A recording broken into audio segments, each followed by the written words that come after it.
Mommy, don't go! The black billionaire heard the cry and ran toward the children. Mommy, don't go!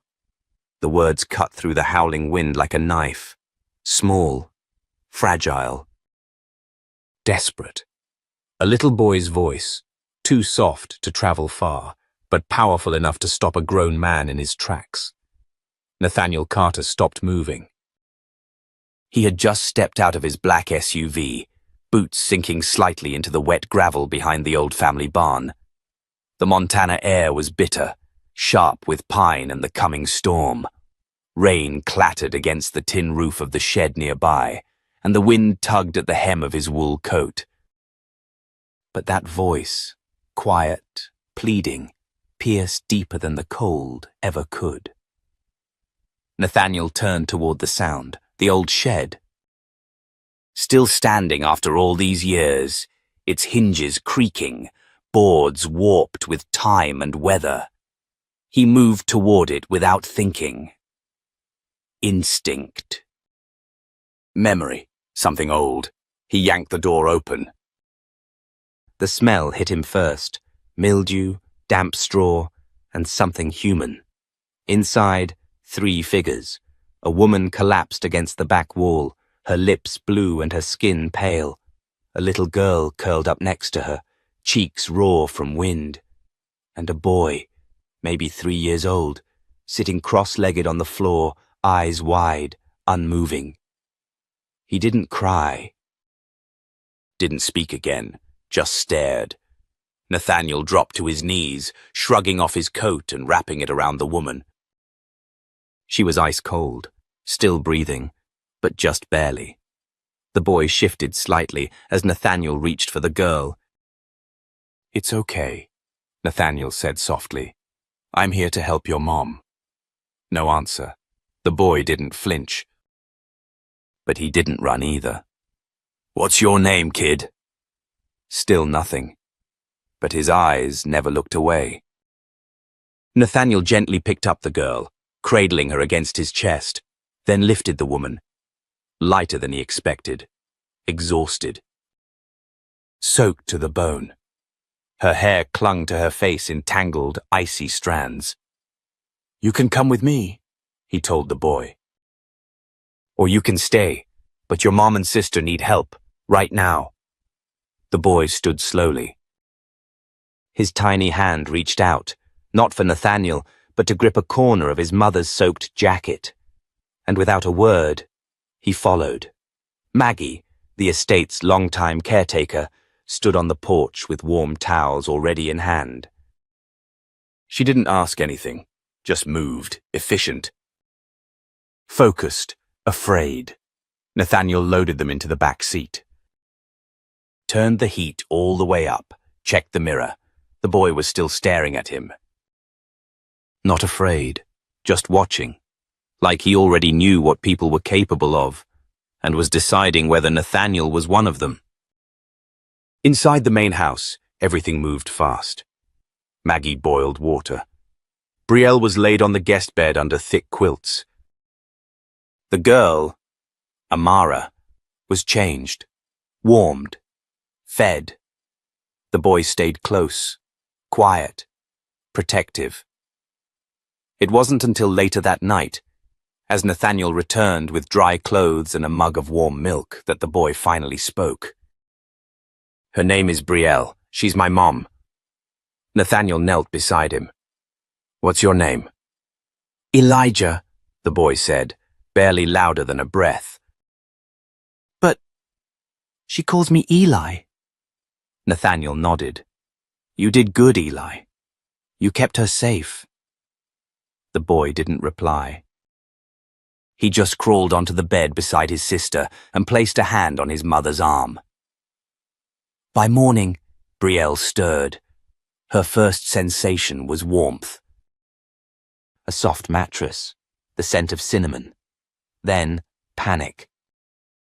"The kids, they're safe." The voice came from the corner. Calm. Deep. "Steady." She turned. A tall black man sat in an armchair watching her. His elbows rested on his knees, his expression unreadable, but not unkind. Elijah, Amara. They're downstairs. Warm, fed. Maggie's watching them. She stared. Her voice cracked. Who are you? Nathaniel Carter, he said. You were in my shed. I found you last night. Embarrassment flushed her face. I wasn't trying to break in, You weren't breaking in, he interrupted gently. You were surviving. Silence, then her voice, brittle and low. He threw us out. His family said I didn't belong. That if I didn't leave, they'd call the police. So, I left. Nathaniel didn't respond immediately. He stood, moved to the window, let her keep talking. I was married to a man named Troy Jennings. His family never accepted me, said I was a mistake. That my kids didn't belong to him, but they do. He's their father. Her breath shook. Last week his mother told me I was done, just like that. No money. No ride, no plan. Nathaniel turned. Why come here? I didn't know where I was going, she said. I just walked, saw a light, thought maybe the barn would be warm. He exhaled. I was 6 years old when I was left in that shed, Nathaniel said softly. Foster system forgot me. Man who dropped me off never came back. I stayed there for 3 days. Brielle stared at him. Third night, someone found me, took me in. Raised me until he passed. That's why I came back here, to remember. A beat passed. That's why I heard your son. The silence between them wasn't awkward. It was heavy, sacred. I don't know what you plan to do, Nathaniel said finally. But you and those kids aren't walking back into the cold. Tears slipped down her cheeks. I have nothing to give you. You already did, Nathaniel said. You gave them a mother who didn't leave. She covered her face with her hands trembling. He didn't move to comfort her. He just stayed. Because sometimes, the strongest thing a person can do is stay. The video went viral, and her past came knocking. The video lasted only 45 seconds. Shaky, taken from behind a rainy window. It showed a soaking wet woman collapsing into the arms of a tall man, 2 children clutching her coat. The caption read, Homeless Mom and Kids Rescued in Montana Storm by Billionaire Nathaniel Carter. By morning, it had 3 million views, but Brielle didn't know that. She sat on the edge of a warm bed, watching Eli and Amara breathe in perfect rhythm. Their skin no longer pale, their bodies relaxed. Then came the knock. Nathaniel stood in the doorway, flannel shirt, rolled sleeves. Come downstairs, breakfast is ready, Maggie's orders. I don't want to wake them, she whispered. We'll keep their plates warm. She followed him. In the kitchen, Maggie was flipping eggs and humming. The smell of cinnamon toast wrapped around her like an old memory. Sit down, sugar, Maggie said without turning. You look like you haven't had real food in days. Brielle sat. Nathaniel handed her a mug of coffee. Then after a pause said, Someone filmed us last night. It's online. She froze. What? It's everywhere. News outlets. Social. Some people don't know your name yet, but they know your face. Her hands tightened around the mug. I didn't ask for this. I know, Nathaniel said. But the world doesn't always wait for permission. She stared at the floor. If Troy sees it, Nathaniel's voice sharpened. Let him. She looked up. Why would you say that? Because he needs to see what he walked away from. Her lip trembled. He'll come for us now. Then let him, Nathaniel said. This time you're not alone. She stared at him, not with fear, but with disbelief. Downstairs, Amara toddled in and climbed into Brielle's lap. Nathaniel smiled. I've got crayons in the study, little one. Want to draw? She nodded, and soon vanished down the hall. Brielle exhaled. She hasn't drawn since Colorado. What about Eli? He's different. Quiet. He watches, feels more than he says. A knock at the front door broke the moment. Nathaniel stiffened. He opened the door. A suited man stood with an envelope. For Miss Brielle Matthews, from Troy Jennings' attorney. Nathaniel's jaw clenched. He took the envelope, shut the door, and handed it to her. Brielle opened it. Custody notice. Troy was suing for the children. Her breath left her. He wants them back. Nathaniel's voice turned cold. He wants control. Why now? She whispered. Because he saw you choose freedom, Nathaniel said, and men like him don't know how to handle that. She looked up, voice cracking. You don't even know me. He leaned in. I know what it's like to be abandoned, and I know what it means to survive. You're not alone anymore. She believed him. Not because of his words, but because of his eyes. Eyes that had once known the dark and refused to look away. The legal letter didn't just shake Brielle. It shattered whatever illusion of safety she had started to build. That night, after the children had fallen asleep in a room filled with soft yellow lamplight and freshly laundered sheets, Brielle sat alone by the fireplace, her hands gripping the edge of the envelope like it might still bite. The silence in the house was thick, but not oppressive. Outside, snow had begun to fall again, gentle, steady. She watched it melt against the window and wondered how long she had before Troy made his next move. Nathaniel walked in quietly, holding 2 mugs of tea. He set one down beside her and didn't speak. He never pushed, and somehow that made her want to talk more. I thought I had more time, she said finally. Nathaniel didn't pretend to have answers. Troy's not patient. He wants to scare you into running again. She looked over at him, eyes hollow. He's good at that. But you're not the same woman who walked out that door, Nathaniel said. You're stronger now. Am I? Her laugh was quiet and dry. I still get scared every time I hear a car pull into the driveway. You've got every right to be scared, he said. But don't confuse fear with weakness. The first time I got locked in a foster home basement, I couldn't stop shaking. The second time, I kept the light bulb from the ceiling in my pocket, like I could hold on to something bright. It didn't make the dark less terrifying, but it reminded me I was still alive. Brielle stared at him. Why are you telling me that? Because you don't have to walk through this blind. I've been through hell in a different language, but I know the terrain. She swallowed hard. You think I can win? Nathaniel leaned forward, his eyes sharp and steady. I think Troy made a mistake when he underestimated you, and he's about to make a bigger one if he thinks money and power are all it takes to erase what he did. 2 days later, a black SUV pulled into the gravel driveway at Grayson Hill Farm.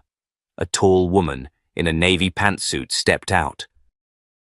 She moved with crisp purpose, her heels clicking against the stone path. She knocked once, waited, then knocked again harder. Nathaniel opened the door. The woman flashed a badge. I'm Special Investigator Melina Grant, Child Protective Services. We received an anonymous call alleging child endangerment and unlawful detainment. Brielle appeared behind him, her face already drained of color. Nathaniel didn't flinch. You're not taking anyone out of this house unless you have a court order. I don't need a removal order for a field interview, Grant said. I can speak with the children. Now, Brielle stepped forward, trying to steady her breath. I haven't endangered my kids. They've never been safer. That's not my call to make, Grant replied. It's a preliminary check. If you're telling the truth, it'll be documented. Nathaniel met Brielle's eyes. A silent question passed between them. She nodded once. Amara was curled up in the sunroom, playing with crayons. Eli sat nearby, half watching his sister, half sketching a mountain range from memory. "Can I speak to you two for a moment?" Grant asked gently. Eli looked up first. His eyes narrowed. "Are you here to take us?" he asked flatly. Grant knelt down. "No, sweetheart." "I'm just here to make sure you're okay." Amara tugged on her sleeve. "My mommy tucks us in now, and Uncle Nathaniel makes soup that smells like cinnamon." Eli didn't smile. He just handed her a drawing. It showed a house with thick walls, 2 children in the middle, and a tall man standing between them and a dark figure at the gate. Beneath it, a single line written in blocky letters. "He didn't come for us until it was too late." Grant stared at the picture for a long time. Back in the kitchen, she set down her tablet and looked at Brielle. "This isn't standard, but off the record, I've read a dozen false custody claims this month. I've never had a kid hand me a drawing that told me everything before I even asked a question." Brielle blinked back tears. "You'll get a clean report," Grant said. "But a custody trial is still coming. He's playing hardball." Brielle nodded. "Then I'll hit back harder." Grant gave a half smile. "Good. Just make sure your punches land legally." After she left, Nathaniel turned to Brielle. "Troy's not just trying to scare you. He's laying traps. You need more than defense. You need strategy." "I've never been strategic," she said quietly. "I've always just endured." "Then it's time to stop enduring." That night, Nathaniel called in a favor. A woman named Celine Rainey flew in from Chicago the next morning. Former federal litigator, known for shredding high-profile defense teams in half the time they took to prepare. She wore denim and a leather jacket instead of a suit and carried a battered briefcase that looked like it had been through a war. She sat at the kitchen table, reviewed the case file, glanced over Troy's attorney's strategy, and looked at Brielle with a half smirk. "He's arrogant. Rich, predictable. I've eaten men like him for breakfast." Brielle raised an eyebrow. "And you're sure you want to take this on?" Celine snapped the folder shut. "Your ex tried to erase you with ink. I'll write you back into every page. Let's make sure when we're done he can't even spell custody without tasting regret." But while Brielle was preparing to fight, Troy was preparing to bury her. He met with a man in the back of a cigar lounge, late 40s. Slimy smile, expensive cufflinks, the kind of man who knew how to make problems disappear for a fee. "She's got a billionaire behind her now," Troy said. "He's funding her legal team. I need something that cuts deeper." The man slid a folder across the table. "Every place she's lived, every bill she's missed, every scrap of gossip that could turn a judge's head." Troy opened it. Inside was a photograph, not of Brielle, not of the kids, but of Nathaniel, with his arm around a woman in a Navy uniform. The man whispered, "You dig deep enough into Grayson's past, you'll find ghosts. You just have to know where to bury them again." Troy smiled slowly. "Let's ruin them both." Back at the farm, Brielle stared out at the snow-covered trees, holding a hot cup of tea. Nathaniel came to her side. "You ready?" he asked. She looked up, her jaw set. "I'm ready to stop running." And for the first time, her voice didn't waver. The courthouse smelled like old paper and cold ambition. Brielle Matthews stood outside the hearing room, hands clenched around a folder that held more than legal arguments. It held years of silence, bruises no one saw, and a voice she was finally ready to use. Celine Rainey stood beside her, unreadable, calm as a loaded gun. "You don't flinch," she said quietly. "Not today." Brielle nodded. though her stomach twisted like rope. Across the hallway, Troy Jennings adjusted his sleeves, pale grey suit tailored perfectly, hair slicked back like the past 5 years hadn't taught him a single thing. When his eyes met hers, he smirked, the kind of smirk that once made her second-guess herself. Not anymore. Inside, the courtroom felt colder than the wind outside. Tall windows let in pale light, but it didn't reach the corners. A few reporters sat in the back. Judge Naomi Park presided, sharp-browed, serious, but fair. Troy's attorney stood first. Polished. Practiced. Your Honor, my client requests joint custody, not out of hostility, but genuine concern. Miss Matthews removed the children without legal notification and is now residing on private property, owned by an unrelated male. He let that last phrase hang in the air, like a slow-moving insult. She is isolating the children, he continued, from stability, from structure, and from a father who wishes to be involved. Celine rose smoothly. Ms. Matthews left because she and her children were subject to repeated emotional and psychological abuse. We will provide medical reports, neighbor testimony, and recorded communications proving Mr. Jennings' pattern of intimidation and neglect. And the so-called unrelated male, Mr. Nathaniel Carter, is a respected businessman, the man who physically rescued Ms. Matthews and her children from a storm that could have killed them. Judge Park scribbled a note. Proceed. Both sides will be heard. Brielle took the stand first. She spoke softly at first, but her voice didn't shake. She described the night Troy's family forced her out with nothing but a bag and 2 sleeping children. She described snow, the shed, the way her daughter whimpered in her sleep, the silence in Eli's eyes. Troy crossed his arms, face still, but the way his foot tapped against the floor betrayed something boiling beneath. Then came the letter. Celine handed it to Brielle with a small nod. Please read this aloud. It was written in blocky pencil strokes, Eli's handwriting. When I get big, I'll be strong like Mommy, because when I cried in the cold, she didn't leave. And when I couldn't talk, she didn't make me. She just held me. Brielle's voice cracked. She just held me until I knew I wasn't alone. There was a pause. Someone in the back sniffled. Another leaned forward slightly.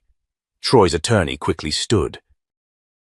Your Honor, we move to exclude emotional testimony not directly relevant to legal custody fitness. Judge Park didn't even glance up. Motion denied. Then came the turn. Nathaniel Carter took the stand. Troy's lawyer objected. Irrelevant, inflammatory. But the judge allowed it. Nathaniel's voice was calm but steady. I was the one who found them. In a shed. In a storm. Unconscious, hypothermic. No one should survive what that woman survived. But she did, because she didn't leave her children. That's what survival looks like. Not money, not press statements, but staying. He paused. I know what it's like to wait in that cold for someone who never comes. I was that child. And I can tell you right now, Eli and Amara, they were never alone. She never left. Troy's face turned a shade paler. Then Celine stood, holding a slim folder. Your Honor, we have additional evidence. Records obtained via private investigation confirm Mr. Jennings hired an unlicensed party to surveil Miss T. Matthews without her consent. This surveillance included footage of the minor children and constitutes a breach of privacy. She handed the folder to the judge. Furthermore, we are filing for an immediate restraining order following this hearing. Troy jolted to his feet. She's lying! She left because she was cheating with that man! He pointed at Nathaniel, face twisted. Mr. Jennings, Judge Park said firmly. Sit down. Troy didn't. Not right away. He stepped forward like he might throw more words into the fire. A bailiff stepped into his path. He backed down. And that was it, the turning point. Judge Park looked down at her bench, then slowly at Brielle, then at Troy. Custody is not ownership. It is not leverage. It is not an ego war. It is a responsibility. Her voice didn't rise, but it didn't have to. Mr. Jennings has demonstrated recklessness, intimidation, and disregard for the emotional safety of these children. Full physical and legal custody is hereby granted to Ms. Brielle Matthews. All visitation rights are suspended pending psychological evaluation and further court review. She signed. The gavel stayed still, but the silence that followed felt like thunder. Brielle sat motionless. Celine touched her shoulder gently. No celebration, just quiet victory. Outside, snow began to fall again, softly this time. In the parking lot, Eli tugged at Brielle's sleeve. "Are we going home now?" he whispered. She smiled, tears welling. "Yes, baby, we're going home." The warmth of the courthouse victory hadn't fully sunk in when the first warning arrived. It came in the form of a text message, unsigned and unnumbered. "You think it's over. It's not." Brielle stared at it in the kitchen of the Grayson farmhouse, one hand still wrapped around a coffee mug, the other trembling just slightly. The smell of pancakes filled the room. Amara and Eli were laughing in the next room over, building a cardboard castle out of shipping boxes Nathaniel had saved from deliveries. She didn't show the message to Nathaniel. Not yet. Not because she didn't trust him, but because some things needed to settle in her chest before they reached the air. By late afternoon, the sky had turned the color of old bruises, blue-gray and heavy. Maggie paused in the doorway, dish towel in one hand, watching Brielle fix the bookshelf near the fireplace. "Heard from the lawyer?" she asked softly. Brielle shook her head. "Not since the ruling." Maggie's gaze lingered. "People like Troy don't let go because it's fair. They let go when it's no longer useful. Or when someone else reminds them they're not untouchable," Brielle said without looking up. That evening, Nathaniel returned from a run into town. His mood was light, arms full of groceries, Amara clinging to his leg the moment he walked in. But Brielle noticed the shift. His smile was a half-second too late. His eyes flicked once, just once, toward the window behind her. "What happened?" she asked when the kids had gone upstairs. He opened his wallet and slid out a photo. It was a printed still from a traffic camera, a black sedan, license plate partially obscured, parked across from the clinic downtown. A man inside with a long-lens camera. "Troy," she guessed. Nathaniel nodded. Or someone paid by him. What was he watching? Nathaniel didn't answer. He didn't have to. Later that night, while the house creaked and settled around them, Brielle sat at the kitchen table, staring at the stack of papers Celine had left behind. Custody was secure, for now. But threats didn't always follow court orders. Nathaniel returned with a laptop, his expression tighter now. "I pulled up Troy's shell companies. 2 weeks ago, he moved some funds into an account tied to a private security firm." She blinked. "What kind of firm?" Nathaniel hesitated. "The kind that offers recovery services." The words dropped like stones. "You think he's going to try and take them?" she asked, voice low. Nathaniel leaned across the table. "I think he wants to scare you into running. Or corner you into a mistake. I won't run." "I know," he said quietly. "But we need to be ready if he forces a confrontation." The next day, Maggie took the kids to the community library, giving Brielle space to breathe. But the house didn't feel peaceful. It felt watched. She went through every door, checked every window. At the back of the property, near the barn, she spotted something strange, tracks in the snow. Deep and recent, not hers, not Maggie's. When Nathaniel returned that evening, she showed him. He followed the tracks silently, crouched near the edge of the tree line, and picked something up. A cigarette butt. Still warm. "He's not waiting," Nathaniel said. "He's already circling." That night, Brielle slept with a baseball bat by the bed. It was Nathaniel who broke the silence first. "You don't have to carry this alone, you know." "I'm not," she replied, glancing at the door where Eli and Amara were fast asleep. "I mean the fear. The weight. The instinct to always be ready for something awful." Brielle's voice cracked. "But awful keeps happening." "I know," he said. "But maybe, just maybe, this time you don't have to fight it on your own." She turned to him then. In his eyes, she saw the boy he once was, and the man who stood by her now. No savior, no superhero, just someone who stayed when others left. The moment was shattered by a noise, a loud knock, 3 heavy bangs on the front door. They froze. Nathaniel moved first, stepping toward the hall, motioning for Brielle to stay back. He peeked through the curtain and cursed under his breath. "It's him!" Brielle's heart kicked into her throat. Troy Jennings stood on the porch in the dark, hair soaked from the cold drizzle outside, wearing a smirk and holding a court document in one hand. Nathaniel opened the door only an inch. "You're trespassing. I'm delivering a formal notice," Troy said calmly, waving the paper. "Filed a motion to appeal custody. You'll be served in the morning, but I figured, why wait?" Nathaniel didn't move. "Leave." But Troy stepped closer. "You really think you're going to replace me, man? You think a couple of warm dinners and bedtime stories makes you their father?" From behind Nathaniel, Brielle's voice rang out, sharp and clear. "No. What makes him their father is the fact that he never once made them feel afraid." Troy's jaw tightened. "You'll regret this, Brielle."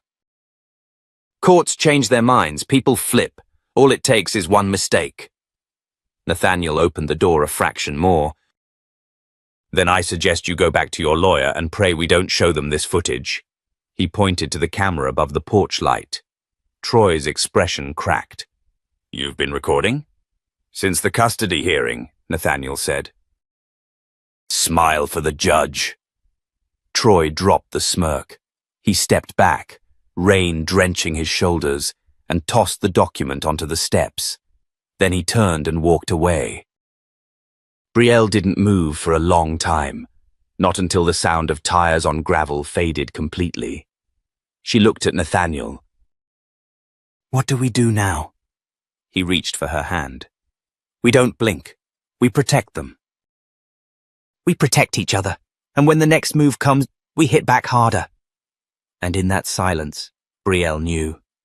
This wasn't the end of a fight. This was the beginning of one she would no longer fight alone. The court motion Troy dropped on the porch didn't hit like a threat. It hit like a countdown, a timer ticking beneath their feet, hidden by normalcy. The next morning, Brielle woke early, earlier than usual, and lay in bed listening to the hum of the heater, the creak of the wooden walls, the steady breath of her children in the next room. Everything was still, but her mind was sprinting. The appeal hearing was scheduled in just under 3 weeks. But that was only part of the equation. Nathaniel knew it. She knew it. Troy wouldn't wait for court to strike. He'd do what men like him always did. Try to control the narrative before it reached a room he couldn't dominate. And right now, that narrative was fragile. Brielle had custody, but Troy had money, influence, and the instinct to twist anything into leverage.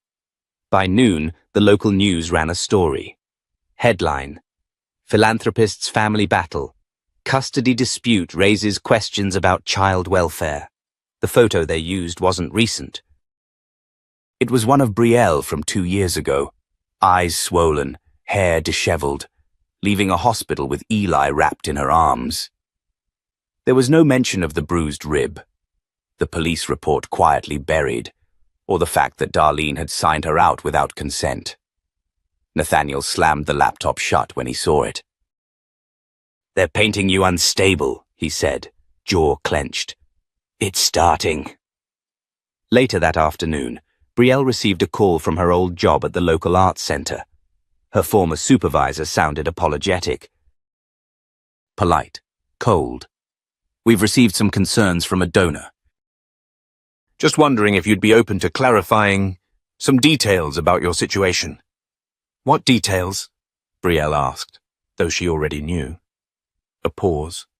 Then the kind that wraps around a lie to make it sound professional.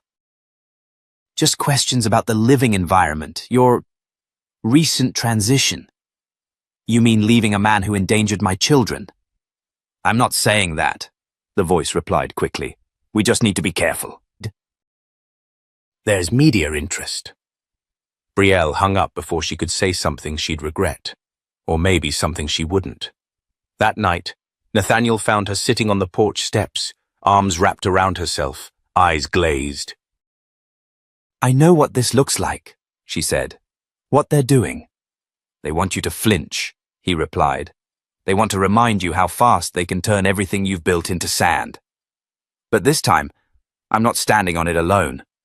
Nathaniel didn't respond. He just sat beside her, watching the wind move through the trees like it was trying to whisper something old.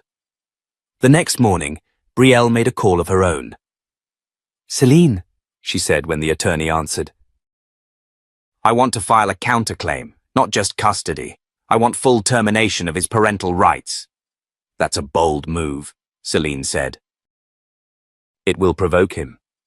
"I'm counting on it," Brielle said. By the weekend, Troy responded in kind.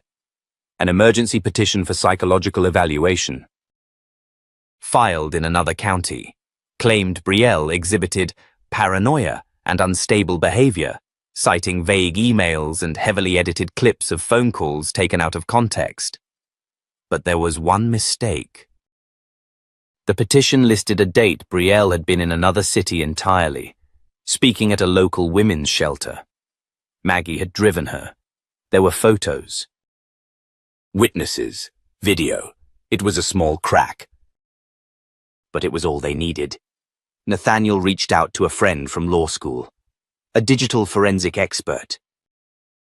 Within 48 hours, they traced the video clip to a tampered recording sent from an IP address inside Darlene Jennings' gated community, not a lawyer's office. Celine filed an emergency motion to strike the petition.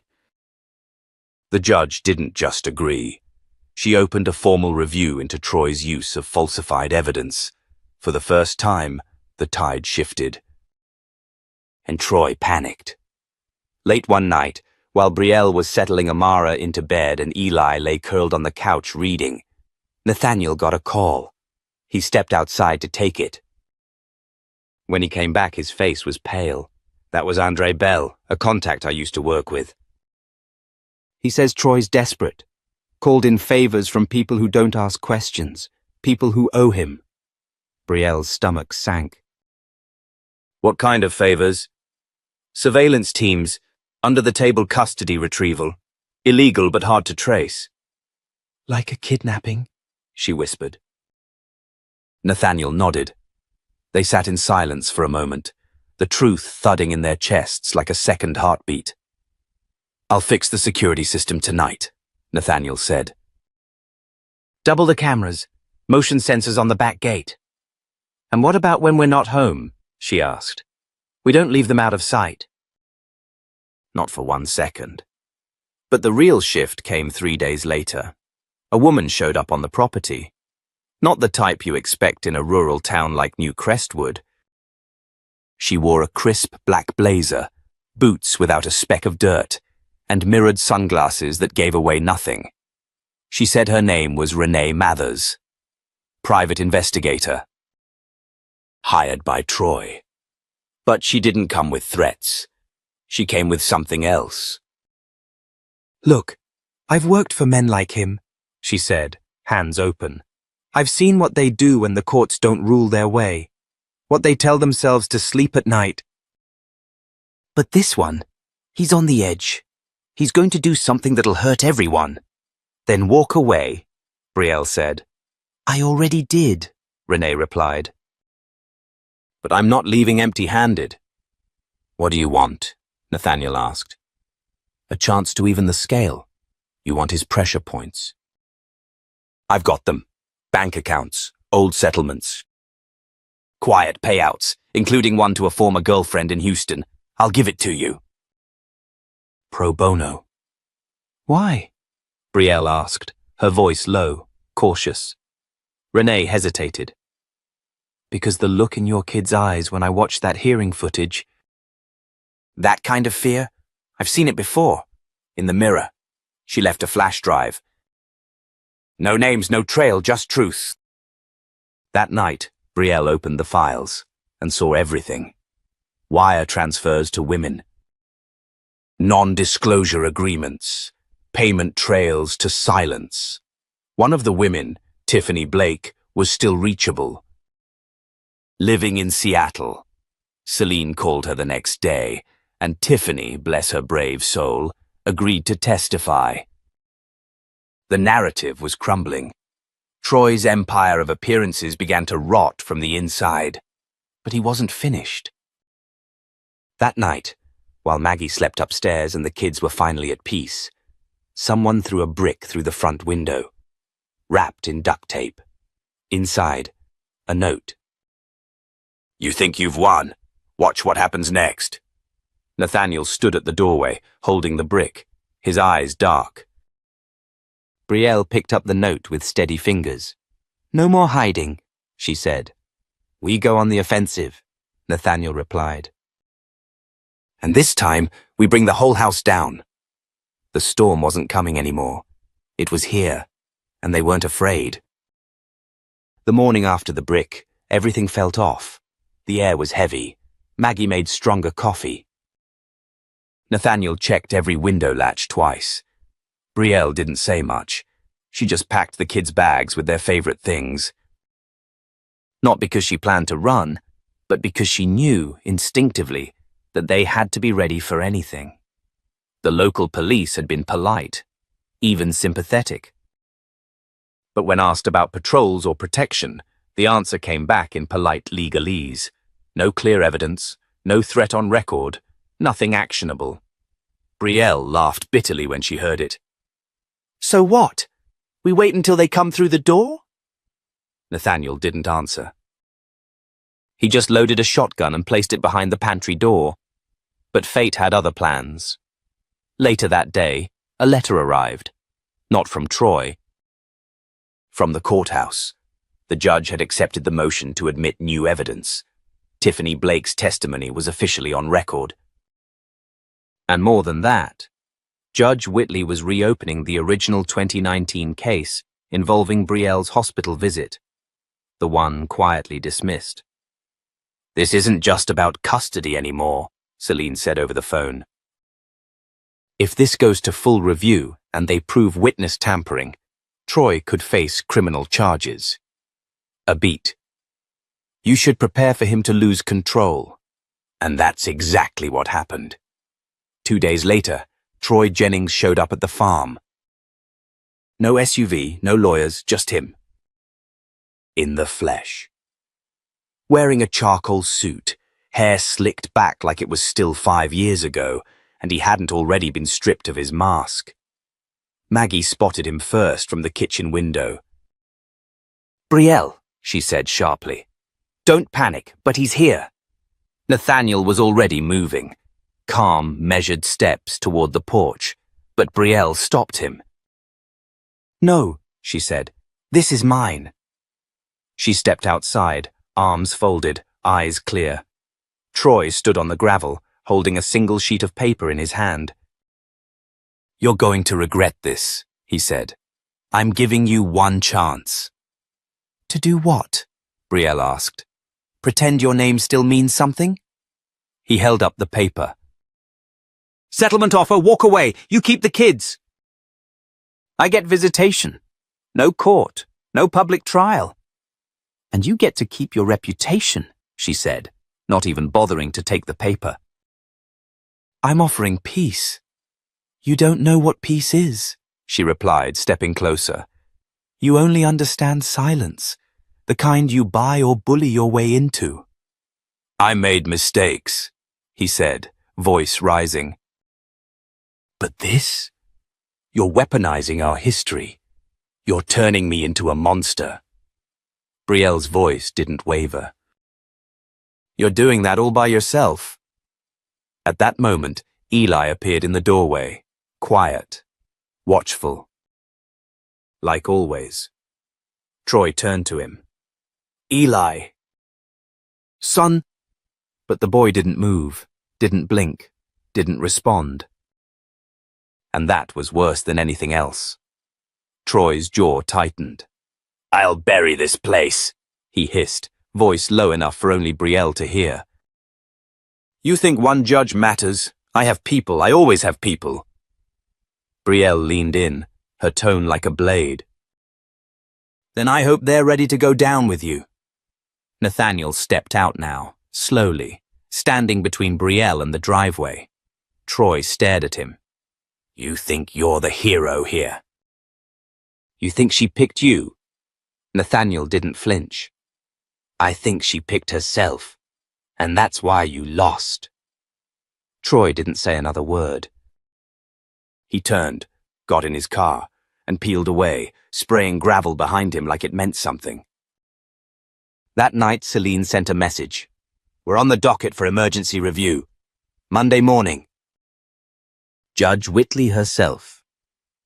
Brielle sat at the kitchen table long after the kids went to bed. Nathaniel joined her, setting 2 mugs between them. You know it's going to get uglier before it gets better, he said. Brielle nodded. I'm not afraid of ugly. I lived with it for years. She looked up at him. But I am tired. Then lean, he said gently.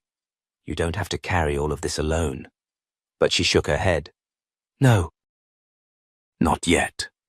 I need to walk into that courtroom and look every person who ever doubted me in the eye. And not blink. He reached across the table and took her hand. You won't have to blink. Because we'll be right there. She smiled, but not softly, not weakly. It was the smile of someone who had already survived the storm and now stood ready to become the storm. Monday came fast. The courthouse steps were crowded. Press, protesters, supporters holding signs that read, Believe Mothers and Justice for Brielle. Inside, the energy was electric. Judge Whitley entered the chamber with the quiet presence of someone used to taming chaos. She didn't waste time. We are convened today to examine evidence brought forth by the petitioner, Brielle Matthews, regarding prior domestic abuse, forgery, and obstruction of justice in the matter of Jennings Fifth. Matthews. Troy sat at the defendant's table, jaw clenched, suit perfect. But the cracks were showing. Celine stood first. Your Honor, we submit into record the original hospital report from April 2019, alongside 3 sworn statements, from the attending nurse, from Ms. Tiffany Blake regarding prior behavior from Mr. Jennings, and from the forensics expert confirming forgery of medical consent documents. Judge Whitley scanned the files. Then turned to Troy. Mr. Jennings, do you wish to respond? Troy stood slowly. His voice was calm, practiced. These allegations are part of a coordinated effort to discredit me. I maintain that Ms. Matthews left voluntarily, that the injuries were incidental, and that the consent was given at the time. Do you deny contacting Ms. Blake after she agreed to testify? Troy blinked. I don't recall making direct contact. Celine rose again. Your Honor, we have a voicemail transcript from Mr. Jennings to Ms. Blake. The message included veiled threats. Judge Whitley raised a brow. Mr. Jennings, This is your last opportunity. Deny it clearly, or I will take it as obstruction. Troy's eyes flicked to his lawyer. His lawyer stared at the table, and that was it. The moment it all broke, the courtroom fell into silence so thick it made air feel heavy. Judge Whitley leaned forward. Mr. Jennings, based on the evidence submitted, I am ruling an immediate suspension of all parental rights. Your visitation privileges are terminated indefinitely. Furthermore, this court is forwarding the case to the District Attorney's Office for investigation into witness intimidation, document forgery, and perjury. Troy's face went white. Darlene, sitting behind him, reached out, but he didn't take her hand. He just sat there. Silent, defeated, forgotten. Brielle didn't cheer. She didn't smile. She just exhaled. Long, slow, and free. Later, on the steps of the courthouse, a reporter asked her how it felt. She looked toward the sunlight and answered, "It feels like the beginning." Because justice isn't the end. It's the door you open so others can walk through too. And behind her, Nathaniel, Eli, and Amara stood in the light, unshaken, whole. The days after the hearing passed in a strange golden hush.